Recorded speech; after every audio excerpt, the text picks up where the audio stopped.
সিলেট জেলার উসমানীনগরে তাজপুরে private car চাপায় মা ও ছেলের মৃত্যু হয়েছে। রবিবার 10 সেপ্টেম্বর রাত 8:30টার দিকে সিলেট ঢাকা মহাসড়কে তাজপুর এলাকায় ইলাশপুরস্থ বার্ড চক্ষু হাসপাতালের সামনে এই দুর্ঘটনা ঘটে।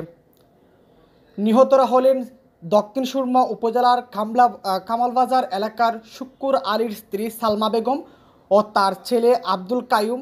তার বার্ড চক্ষু হাসপাতালের পাশে একটি বাসায় ভাড়াটে থাকতেন।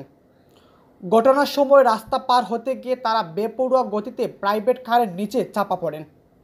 প্রত্যক্ষদর্শী সূত্রে জানা গেছে, রবিবার রাত 8:30টার দিকে সিলেট থেকে ছেড়ে যাওয়া প্রাইভেট কার ঢাকা মেট্রো গ 2955 বার্ড চক্ষু হাসপাতালের সামনে গেলে মহাসড়কে পারাপারের সময় সালমা ও তার ছেলেকে চাপা দিলে ঘটনাস্থলেই তারা নিহত হন।